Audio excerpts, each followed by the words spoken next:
Hello everybody and welcome. Today we're gonna take a look at the game called Crossroads Inn.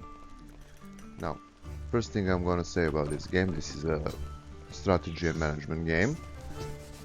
In this game you will be tasked in charge of leading the Your tavern. patrons say your inn is too dark. It's too dark. Now this is best, not one of the best, but this is the best tavern management game out there. This game is in development for a few years and they are still putting out patches, they're still adding more content, so this game is so awesome in so many senses. Now, I'm gonna show you a few things about the game itself. Now, this is the main stats of our tavern. So here we have a number of the guests in the inn, here is our prestige and the amount of money we have. These are different social groups which will visit your tavern depending on the conditions you have in tavern, dishes you are serving, beverages you are serving, and so on. So we have peasants, we have town folks, we have nobles, we have bandits, or outlaws in this case, and we have travelers. Now each category carries, let's say, certain problems with them and certain benefits. Some pay more money, some are more frequent guests, some make trouble, some make fights, and so on. Besides all of that, you can always speed up time, and one good thing about this game, you can go 5 to 7 floors up, so this tavern doesn't have to be on one.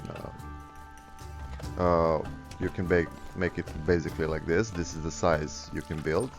Let me show you. As you can see, here you can build your tavern. You can also expand it, as I said, vertically.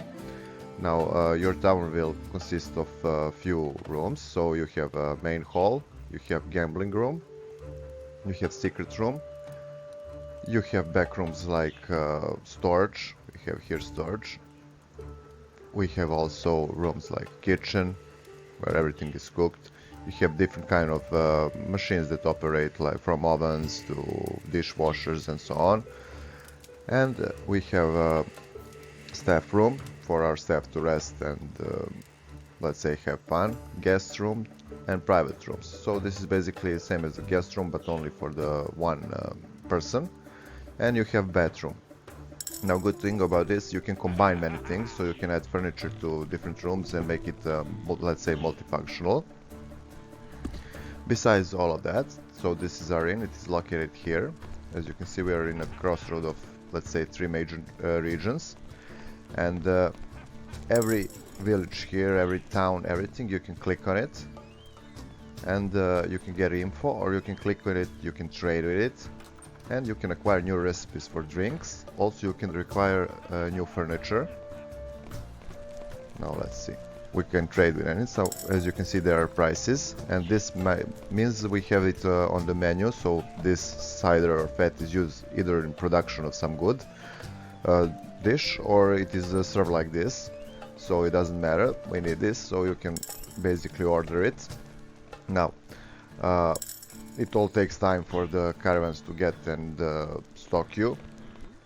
As you can see, there is a lot of things, and you can also use this to see which regions produce what, which recipes you can get where, and also which decorations you can get. So let's say I wanted this bed, or I wanna, I don't know, this table. I have to send someone to get it, and I have to have a trade route connected with it, but you will figure that in time. Now, besides building, also I'm gonna show you just a bit of furniture. This is not all, there is many more furniture, but you will get the idea.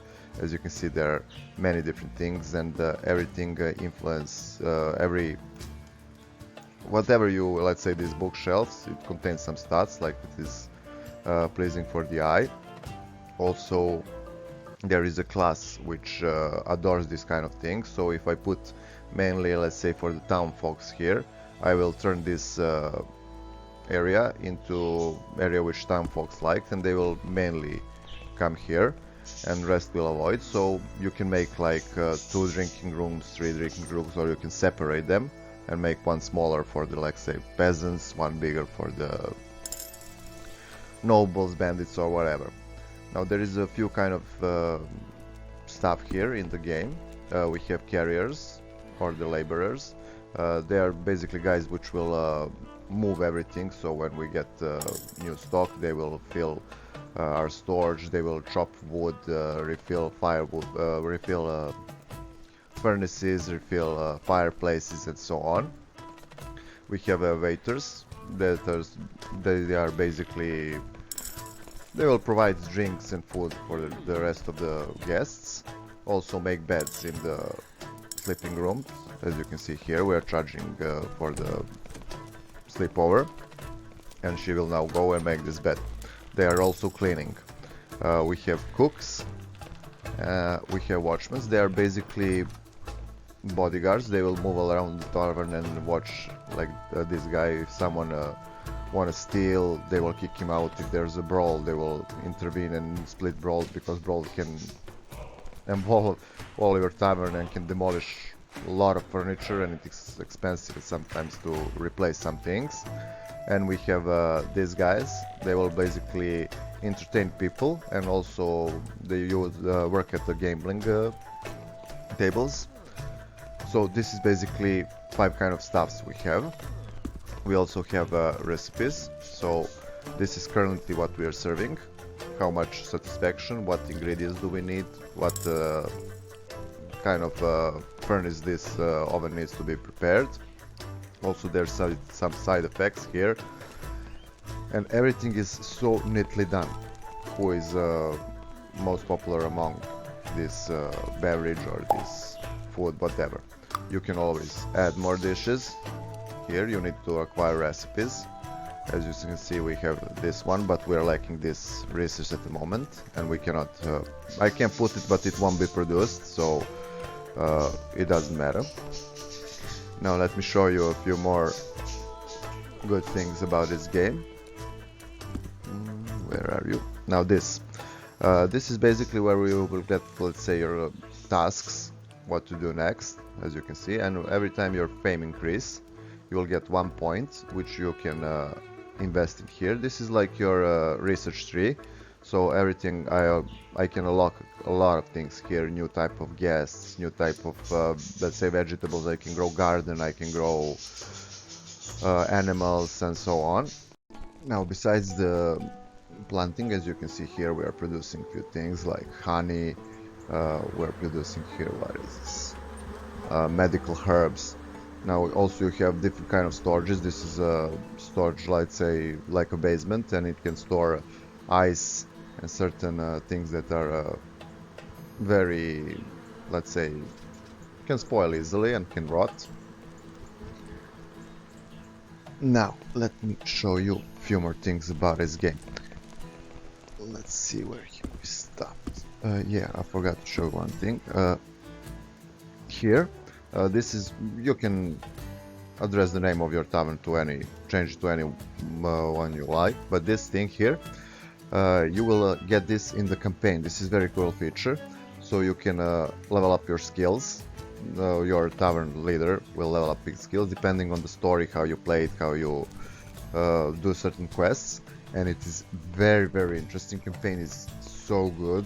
It has very unique perspective on things, and you can influence kingdom, whole of the kingdom. It's unreal, depending on what kind of guests you serve, depending on the important people that come. Do you help them or not, and so on. So campaign for this game is excellent. I would suggest you to play it first. Also it contains tutorial. And a few more things we have. We have, of course, stock. You will see here, these are the ingredients mainly. We have also some like beer, cider and such thing, but these are mainly ingredients for preparing dish. Also there are a few things you will need to learn in this game, which are, let's say, not so good presented, about glasses, dishes and so on. How to keep things in order, because you can clog your let's say production in this case. So you can run out of glasses, or you can run out of plates. You can have a bunch of dirty them and no one to wash them and so on. But we're gonna make one guide about this game, and you will see in this game there are presented so many features which I just don't have time to show you here. From as you can see, horses, carriages which can stop. You can make stop for them, and they will stop, they will rest. There's also pets like cats, dogs. You can buy them, you can tame them. Rats can come in your tavern, you can set the traps. You can have fighting pits where you can basically put people to fight for entertaining others. Some will pay. And one more thing, you have here, you can gather adventuring parties and send them on quests, like here. And you can get different kind of rewards for it. These are, you have these things like economic gossip, political gossip, and travelers gossip. They are used to unlocking trade routes. So let's say we want to unlock trade route here. Okay, not here. Here. So let's say we want to buy something, not unlock trade. We can pay 5 of this, and we will get the 10% discount. So this can be used in various ways, from when you're hiring your staff to unveil their secret skills, to paying something, making new trade routes, and so on. Very important stuff. And your tavern will earn this through the workers who are listening to the gossip, or through some adventuring parties who are going to some certain quests and will bring you this. Now, this game, as for the gameplay, is, at my opinion, almost perfect. It has few flaws because it is not, let's say, how shall I put it? There are tiny flaws, like I said. You can clog up your output of the dishes and so on. It is not good explained, but these are minimal problems. The gameplay is so good. As I said, this is not one of this is the best tavern manager out there. As for the graphics, graphics is a little bit beneath standard, but that is the only thing that this game is relatively lacking. As you can see, it is fairly good still. You can see for everything you have on your shelves, you can see different people and their faces, expressions. They all have gestures, what they want, what they don't want, and so on. Let's say this guy is a special character, so we can rent him a room. He will become adventurer. There are also, you can rent bars, which will play here. We have a bar stage here, and they will entertain guests. The more the guests entertain, the higher the pay. You also can get tips and so on. As for the music in this game is awesome. My only let's say criticism is there is no more of this music. This music fits this ambient so good, and whoever wrote it was, I don't know, so good for the music. As for how this game is addictive, this game is one of the most addictive games. I have spent so many playthroughs in this game I cannot explain you. I have made taverns like with small rooms that go up like the tower. I have made large towers like this. There is no limit to your imagination. As I've shown you, there are many stuff you can put. You can change wall tiles, you can change floor tiles. You can make everything, and everything influences everything from aesthetic to functionality. So this game is so good interconnected with different kind of mechanics, and there are a lot of mechanics in this game. As I said, you will start with very limited funds and few recipes with a very small tavern, and this is, let's say, mid of the game. Now in the late game you will have a lot of money and you can do various things, but keep in mind the biggest thing is not to clog your production of food and washing stuff, and also to have stockpiled at any time a lot of resources. So when this is full, this is basically more important than this capital here, so keep that in mind. So boys and girls, I'm gonna make maybe one video on guide on this game, and I'm gonna make one video on how to cheat this game for the money. So I hope you enjoyed it. If so, like, share, subscribe. See you all soon and have fun.